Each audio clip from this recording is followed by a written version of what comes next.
दोस्तों स्वागत है आपका एक बार फिर से हमारे YouTube चैनल एजुकेशन मीट में। दोस्तों कल हमने साझेदारी फर्म के विघटन के कुछ प्रैक्टिकल सवालों के बारे में बात की थी। दोस्तों आज भी हम कुछ प्रैक्टिकल सवालों के बारे में बात करने वाले हैं, तो ज़्यादा टाइम ना वेस्ट करते हुए शुरू करते हैं दोस्तों आज की हमारी वीडियो। तो दोस्तों अपना सवाल कुछ ऐसा है कि रोज और लिली का लाभ विभाजन अनुपात 2:3 है। 31 मार्च 2006 को उनका तुलन पत्र निम्न प्रकार है। दोस्तों लाइबिलिटी साइड हमें क्रेडिटर्स दिए हुए हैं 40,000 के, लोन फ्रॉम लिली हमें दिया गया है 32,000 का, प्रॉफिट एंड लॉस हमें दिया गया है 50,000, जबकि कैपिटल लिली की है 1,60,000 और रोज की है 2,40,000। इस तरह दोस्तों लाइबिलिटी साइड का टोटल है 5,22,000 रुपये। यदि बात की जाए दोस्तों असेट साइड की, तो दोस्तों असेट की साइड में कैश दिया गया है हमें 16,000, डेटर्स हैं 80,000 के, जिसमें से हमें प्रोविजन लेस करा हुआ है 3,600 रुपये, टोटल 76,400 रुपये के डेटर्स हैं। इसके अलावा स्टॉक दोस्तों हमें दिया गया है 1,09,600 रुपये का, और बिल्स रिसीवेबल 40,000 रुपये के हैं दोस्तों, और बिल्डिंग दोस्तों हमें दी गई है 2,80,000 रुपये की। इस तरह दोस्तों एसेट साइड का भी टोटल है हमारा 5,22,000 रुपये। दोस्तों हमें आगे बोला गया है कि रोज और लिली इस तिथि को फर्म के विघटन का निर्णय करते हैं। परिसंपत्तियों प्राप्य विपत्र को छोड़कर से वसूली 4,84,000 रुपये के लेने के लिए सहमत है। लेनदार 38,000 में अपना दावा स्वीकार करते हैं। वसूली की लागत 2,400 रुपये है। फर्म में एक मोटरसाइकिल है जिसको फर्म के रुपए से लिया गया, लेकिन फर्म की पुस्तकों में नहीं दर्शाया गया। ठीक है दोस्तों, इसका विक्रय 10,000 रुपये में किया गया। इसके अलावा दोस्तों हमें बोला गया है बकाया बिजली बिल के संबंध में संभावित दायित्व 5,000 रुपये है। प्राप्य विपत्रों को रोज ने 33,000 रुपये में लिया। हमें दोस्तों वसूली खाता, साझेदारों के पूंजी खाते, लिली का लोन अकाउंट और कैश अकाउंट तैयार करना है। तो दोस्तों ये हमारा सवाल था। अब आइए दोस्तों इसका सॉल्यूशन देखते हैं। तो हमें सबसे पहले बोला गया दोस्तों रियलाइजेशन अकाउंट हमें बनाना है। तो रियलाइजेशन अकाउंट बनाते हैं आप दोस्तों। रियलाइजेशन अकाउंट में सबसे पहले हम क्या करते हैं, सबसे पहले हम असेट्स और लाइबिलिटीज़ जो हैं उनको ट्रांसफ़र करते हैं। तो असेट जो होगी रियलाइजेशन अकाउंट के डेबिट साइड में ट्रांसफ़र होगी।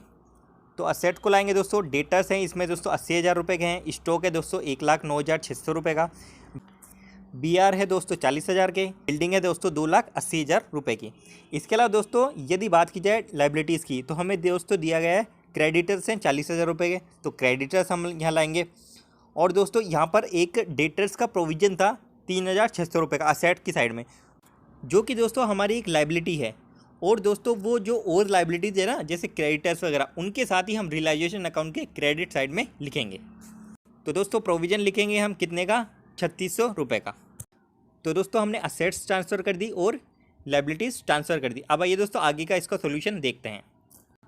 दोस्तों हमें क्वेश्चन में बोला गया है कि परिसंपत्तियों जिसमें प्राप्य विपत्र यानी बिल्स रिसीवेबल को छोड़कर परिसंपत्तियों से टोटल वसूली 4,84,000 रुपये, यानी दोस्तों बैंक में हमारे पास पैसा आएगा 4,84,000 रुपये। उसकी एंट्री दोस्तों हम क्या करते हैं, bank account debit to realisation account, मतलब रियलाइजेशन क्रेडिट होता है तो बैंक को लिखेंगे रियलाइजेशन अकाउंट के क्रेडिट साइड में बैंक लिखेंगे।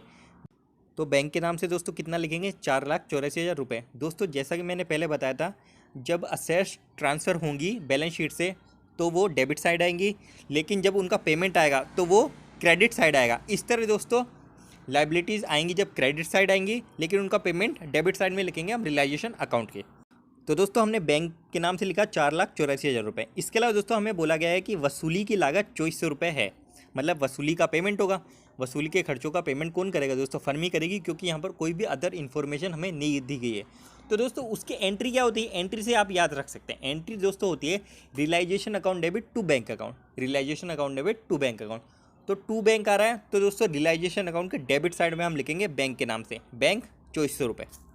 इसके अलावा दोस्तों हमें आगे बोला गया कि फर्म में एक मोटरसाइकिल है जिसको फर्म के रुपयों से लिया गया, लेकिन फर्म की पुस्तकों में नहीं दिखाया गया, और इसका विक्रय 10,000 रुपये है। दोस्तों हमें बोला गया कि फर्म में एक मोटरसाइकिल थी जो कि बुक्स में शो नहीं थी, मतलब अनरिकॉर्डेड थी, लेकिन उसको 10,000 रुपये में सेल कर दिया गया। तो 10,000 रुपये आए फर्म में। तो दोस्तों जिस तरह असेट्स के पैसे आते हैं तो हम वहाँ लिखते हैं, तो इसी तरह दोस्तों रियलाइजेशन अकाउंट के क्रेडिट साइड में ये लिखा जाएगा बैंक के नाम से 10,000 रुपये। और दोस्तों हमें बोला गया था कि क्रेडिटर्स को 38,000 रुपये में लिया गया। तो दोस्तों क्रेडिटर्स को पेमेंट होगा, तो मतलब बैंक से पैसा जाएगा, तो realisation account debit to bank ये एंट्री होगी। तो यहाँ पर टू बैंक के नाम से लिखेंगे, रियलाइजेशन अकाउंट के डेबिट साइड में कितना रुपये लिखेंगे दोस्तों, 38,000 रुपये। और दोस्तों हमें कहा गया है कि बकाया बिजली बिल के संबंध में एक संभावित दायित्व है 5,000 रुपये का। तो यहाँ पर दोस्तों एक आउटस्टैंडिंग इलेक्ट्रिसिटी बिल है, कितने का है दोस्तों, 5,000 रुपये का। तो दोस्तों जब फर्म का विघटन हो रहा है तो हम ये मान लेते हैं कि हमने इसको चुकाना है, मतलब इसका पेमेंट करना है, बकाया बिजली बिल है ये, तो पेमेंट करना है। तो दोस्तों बैंक से हमारे साथ जाना है, तो टू बैंक के नाम से रियलाइजेशन अकाउंट के डेबिट साइड हम लिखेंगे दोस्तों 5,000 रुपये। ये एक प्रोविज़न था जो कि हमने मान लिया कि हाँ हमें इसका पेमेंट करना है साझेदारी फर्म के विघटन पर, तो हमने इसका पेमेंट कर दिया। और हमें दोस्तों बोला गया है कि प्राप्य विपत्र यानी बिल से रिसीवेबल रोज ने 33,000 रुपये में लिए। तो रोज ने लिए तो मतलब हमारे पास बैंक में पैसा नहीं है, तो हम उसकी कैपिटल से एडजस्ट करेंगे। तो उसकी दोस्तों एंट्री होती है Rose capital account debit to realisation account, Rose capital account debit to realisation account. अगर इनको सेल करते तो क्या एंट्री होती है, bank account debit to realisation. तो लेकिन यहाँ पर रोज का कैपिटल अकाउंट डेबिट होगा, तो दोस्तों रियलाइजेशन अकाउंट के क्रेडिट साइड में हम लिखेंगे रोज कैपिटल अकाउंट, कितने अमाउंट से दोस्तों, 33,000 रुपये। तो दोस्तों ये अमाउंट पूरे है जो भी हमें रियलाइजेशन अकाउंट में लिखने थे। अब आइए दोस्तों इसका बैलेंस कर लेते हैं। तो दोस्तों यदि बैलेंस किया जाए क्रेडिट साइड का, तो दोस्तों इसका टोटल आ रहा है 5,70,600 रुपये जी, 5,70,600 रुपये।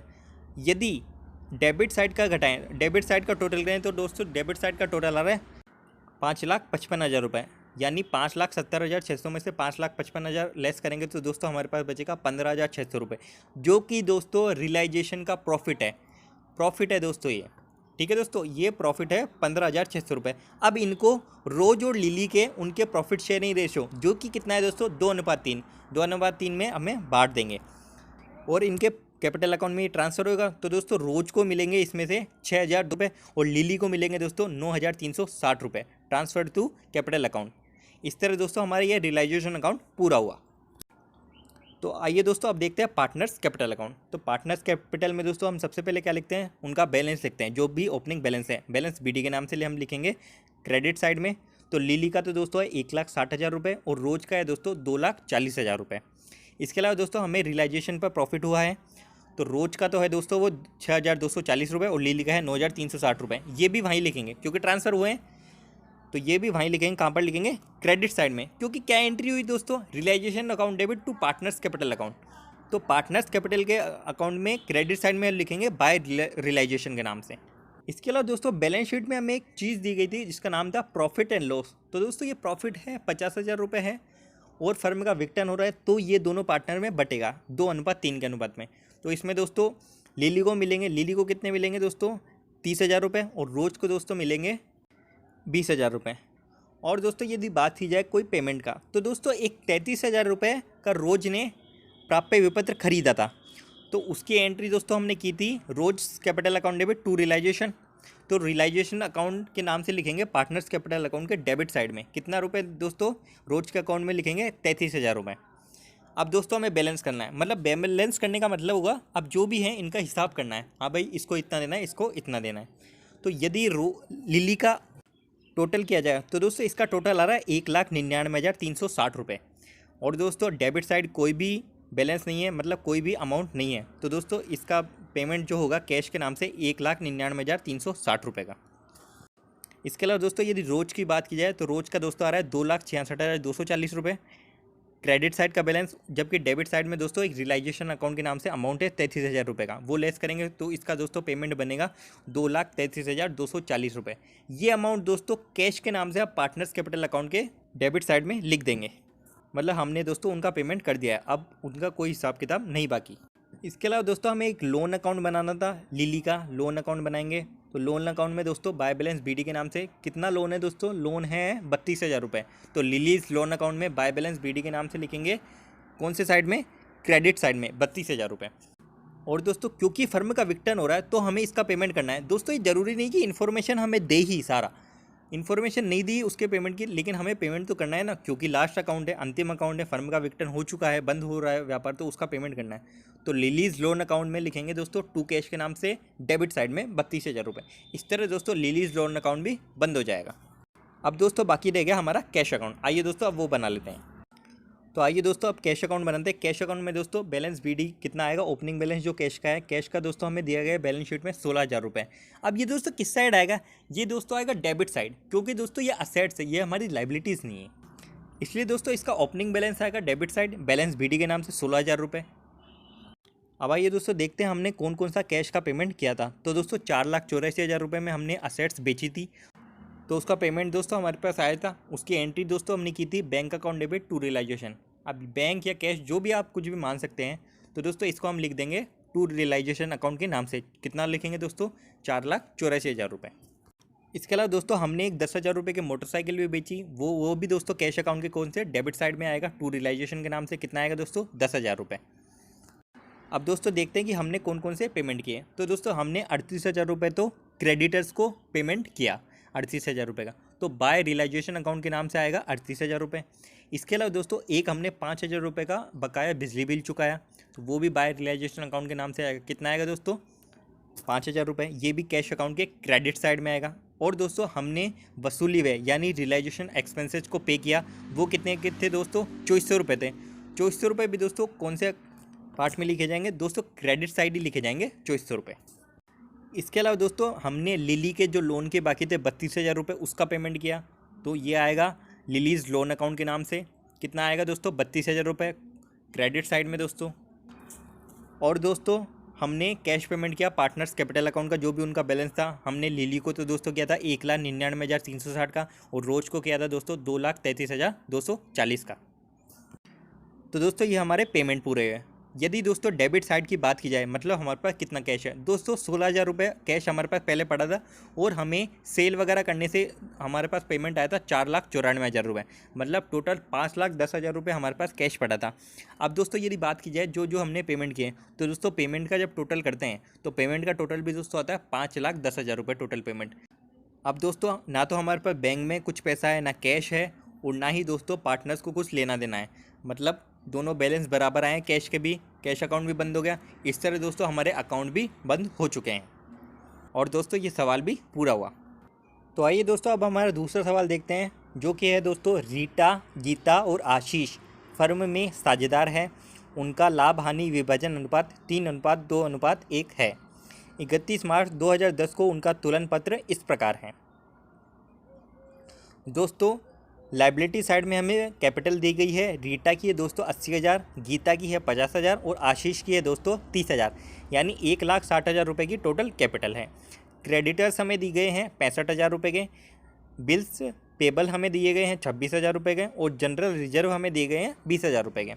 इस तरह दोस्तों असेट साइड की बात की जाए तो दोस्तों कैश हमें दिया गया 22,500 का, डेटर्स हमें दिए गए 52,300 रुपये के, स्टॉक हमें दिया गया 36,000 रुपये का, इन्वेस्टमेंट हमें दिए गए हैं 69,000 रुपये के, और प्लांट हमें दिया गया है 91,200 रुपये का, और बैलेंस शीट का टोटल 2,71,000 रुपये दिया गया है। आगे हमें दोस्तों बोला गया है ऊपर दी गई तिथि को फर्म का विघटन हो गया, रीटा को परिसंपत्ति की वसूली के लिए नियुक्त किया गया। ठीक है दोस्तों, रीटा को परिसंपत्तियों की वसूली के लिए 5% कमीशन रोकड़ के अतिरिक्त मिलेगा, और वह सारे वसूल वह करेगी। परिसंपत्तियों से वसूली निम्न प्रकार हैं। देनदारों से 30,000 प्राप्त हुए, स्टॉक 26,000, और प्लांट जो है 42,750 रुपये। विनियोग यानी इन्वेस्टमेंट से 85% की वसूली हुई। वसूली व्यय की राशि 4100 रुपये है। फर्म ने बकाया वेतन 7200 रुपये का भुगतान किया, जिसका प्रावधान पहले नहीं किया गया था। ठीक है। एक विपत्र बैंक से छूट के संबंध में आकस्मिक दायित्व है, जिसका भुगतान 9,800 रुपये किया गया। वसूली खाता, साझेदारों के पूंजी खाते और रोकड़ खाता तैयार करें। तो सबसे पहले दोस्तों हमें क्या बनाना है, रियलाइजेशन अकाउंट। आइए दोस्तों देखते हैं। तो रियलाइजेशन में दोस्तों हम क्या करेंगे, असेट ट्रांसफ़र करेंगे डेबिट साइड में रियलाइजेशन अकाउंट के। डेटर्स दोस्तों हमें दिए गए हैं 52,300 रुपये के। स्टॉक दोस्तों हमें दिया गया है 36,000 रुपये का। इन्वेस्टमेंट हमें दिया गया है 69,000 रुपये का, और प्लांट हमें दिया गया है 91,200 रुपये का। ये चारों दोस्तों हम ट्रांसफ़र कर देंगे रियलाइजेशन अकाउंट के डेबिट साइड में। इसके अलावा दोस्तों बात की जाए यदि लाइबिलिटीज़ की, तो लाइबिलिटीज़ में दोस्तों क्रेडिटर्स हमें दिए गए हैं 65,000 रुपये के, ये ट्रांसफ़र करेंगे हम क्रेडिट साइड में रियलाइजेशन अकाउंट के। और दोस्तों बिल्स पेबल दोस्तों हमें दिए गए हैं 26,000 रुपये के, वो ट्रांसफ़र करेंगे हम। तो इसी के साथ दोस्तों असेट्स और लाइबिलिटी ट्रांसफ़र हो चुके हैं। अब आइए दोस्तों देखते हैं कि पेमेंट हमें कितना कितना मिला असेट से। तो असेट से दोस्तों हमें मिला है, डेटर्स मिले हैं दोस्तों 30,000 रुपये के, और स्टॉक का हमें मिला है 26,000 रुपये, प्लांट का हमें मिला है 42,750 रुपये का। इसके अलावा दोस्तों यदि बात की जाए इन्वेस्टमेंट की, तो दोस्तों हमें बोला गया है कि इन्वेस्टमेंट को 85% की पुस्तक मूल्य पर लिया गया, मतलब जो इसकी बुक वैल्यू थी उसके 85% पर इसको बेचा गया है। हमें दोस्तों इन्वेस्टमेंट कितने दिए गए हैं, इन्वेस्टमेंट हमें दिए गए हैं 69,000 रुपये के। 69,000 का यदि दोस्तों 85% निकालते हैं तो दोस्तों आता है ये 58,650 रुपये। तो 58,650 के ये प्लांट था दोस्तों 42,750 था, स्टॉक था 26,000 का, और डेटर से 30,000 के। ये पेमेंट हमारा टोटल हुआ 1,57,400 रुपये। ये दोस्तों हमें प्राप्त हुआ पेमेंट। तो ये रियलाइजेशन अकाउंट के कहाँ लिखेंगे, क्रेडिट साइड में लिखेंगे बैंक के नाम से, बैंक या कैश के नाम से। कितना लिखेंगे दोस्तों, 1,57,400 रुपये। तो दोस्तों ये तो बात रही जो हमें पेमेंट प्राप्त हुआ। अब दोस्तों हमें पेमेंट करना था, किन का करना था, लाइबिलिटीज़ का। तो आइए दोस्तों वो देखते हैं। तो क्रेडिटर्स हमें दिए गए हैं 65,000 रुपये के।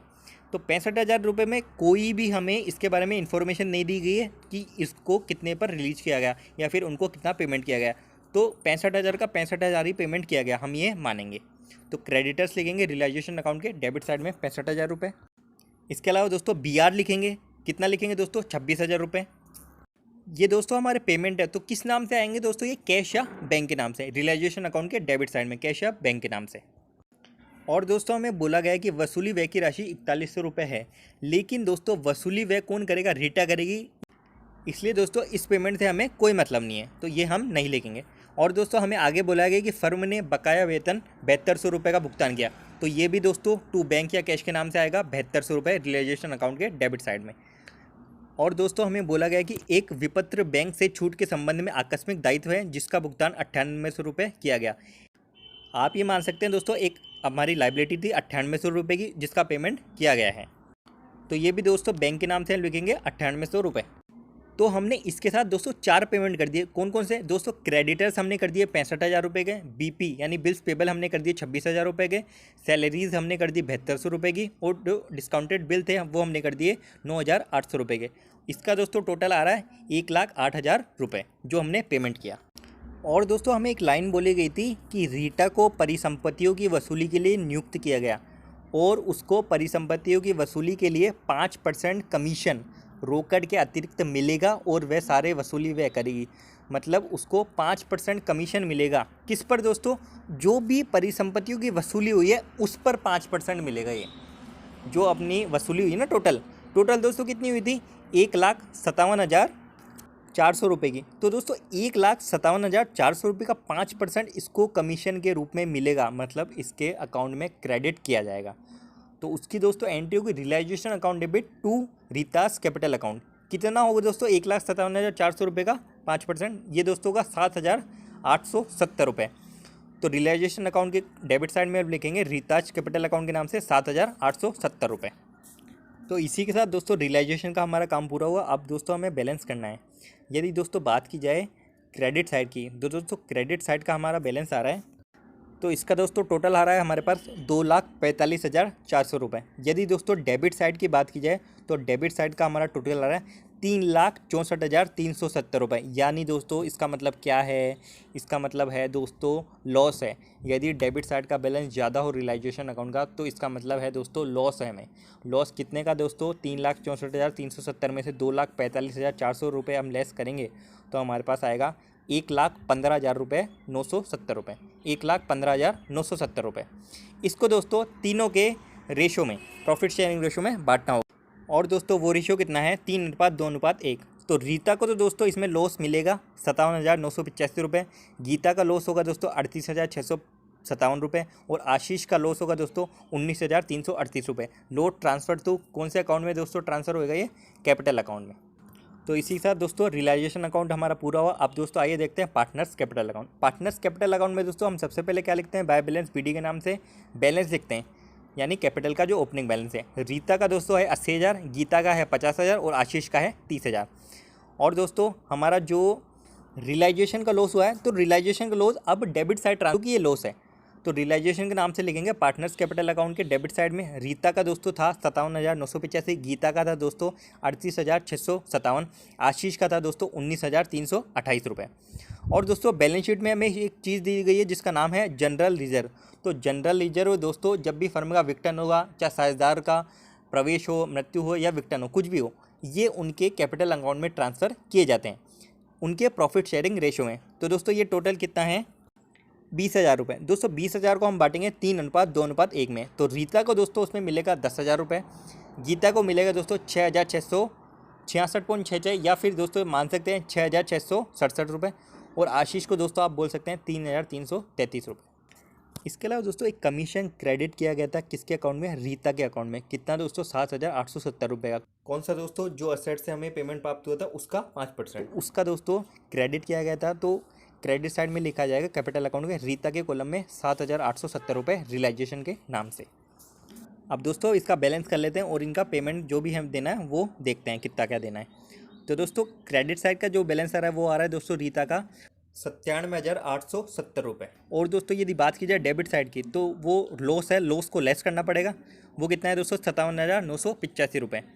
तो यदि 97,870 में से 57,985 हम लेस करते हैं तो इसका दोस्तों पेमेंट जो बनता है वो बनता है दोस्तों 39,885 रुपये, जो कि हम लिखेंगे बैंक के नाम से, बैंक या कैश के नाम से। इसी तरह दोस्तों यदि बात की जाए गीता की, तो गीता का टोटल पेमेंट बन रहा है 56,667 रुपये। उसमें दोस्तों इसका लॉस हमें लेस करना पड़ेगा 38,657 रुपये। तो इसका जो पेमेंट बनेगा टोटल वो बनेगा दोस्तों 18,010 रुपये। और आशीष का दोस्तों पेमेंट बन रहा है 33,333 रुपये का, और इसका लॉस था दोस्तों 19,328 रुपये का। तो इसका जो टोटल पेमेंट बन रहा है 14,005 रुपये का। तो ये तीनों अमाउंट दोस्तों बैंक के नाम से पार्टनर्स कैपिटल अकाउंट के डेबिट साइड में हम लिखेंगे, और पार्टनर्स कैपिटल अकाउंट इसी के साथ क्लोज हो जाएगा। क्यों, इसका पेमेंट हो गया, जो इनका पेमेंट बनता था अब ये भी क्लोज हुआ। अब दोस्तों हमें बनाना है कैश अकाउंट। तो कैश अकाउंट में दोस्तों जैसा कि मैंने आपको बताया, सबसे पहले क्या लिखते हैं, बैलेंस जो इसका दिया गया है दोस्तों, कैश का हमें बैलेंस दिया गया है 22,500 रुपये, जो कि लिखा जाएगा डेबिट साइड में 22,500 रुपये बैलेंस बीडी के नाम से कैश अकाउंट में। इसके अलावा दोस्तों हमें असेट से कितना टोटल पैसा प्राप्त हुआ था, 1,57,400 रुपये टोटल जो असेट से हमें प्राप्त हुआ था। तो रियलाइजेशन अकाउंट के नाम से लिखेंगे कैश के डेबिट साइड में, कैश अकाउंट के डेबिट साइड में 1,57,400 रुपये। और हमने पेमेंट कौन कौन सा किया दोस्तों, हमने एक तो टोटल जो लाइबिलिटी थी तो 4 लाइबिलिटी थी। क्रेडिटर्स थे जिसमें BR थे, एक 7200 रुपये की कोई बकाया सैलरी थी। ऐसे करके दोस्तों 1,08,000 रुपये का टोटल रियलाइजेशन अकाउंट के नाम से हमने पेमेंट किया था। तो ये लिखेंगे दोस्तों क्रेडिट साइड में कैश अकाउंट के रियलाइजेशन अकाउंट के नाम से 1,08,000 रुपये। और दोस्तों हमने लास्ट में पार्टनर्स को कितना पे किया, कितना पेमेंट किया, तो रीता को दोस्तों हमने किया था 39,885 रुपये, गीता को हमने किया 18,010 रुपये, और आशीष को दोस्तों हमने किया 14,005 रुपये। तो यदि दोस्तों बात की जाए हमारे पास कैश कितना है टोटल, तो दोस्तों 22,500 रुपये हमारे पास पहले से पड़ा था, और 1,57,400 रुपये का हमें पेमेंट प्राप्त हुआ असेट की सेल से। तो हमारे पास दोस्तों टोटल था 1,79,900 रुपये, 1,89,900 रुपये। और दोस्तों हमने पेमेंट कितना किया वो भी जोड़ लेते हैं, तो उसका जोड़ते हैं दोस्तों, तो वो भी दोस्तों हमारे पास आ रहा है 1,89,900 रुपये। यानी दोस्तों ना तो अब हमारे पास कैश बचा है और हमारा कैश अकाउंट भी क्लोज हो गया और पुस्तकें भी बंद हो गई। तो इसी के साथ दोस्तों ये हमारा सवाल भी पूरा हुआ। उम्मीद करता हूँ दोस्तों आपको दोनों सवाल समझ में आए हो। तो आज की वीडियो में दोस्तों बस इतना ही, और भी सवाल हम आगे करने वाले हैं। और आपको भी दोस्तों किसी सवाल किसी टॉपिक में प्रॉब्लम हो तो आप कमेंट बॉक्स में लिख सकते हैं। दोस्तों यदि वीडियो पसंद आए तो वीडियो को लाइक करें, वरना डिसलाइक करें, चैनल को सब्सक्राइब करें और शेयर भी करें। धन्यवाद।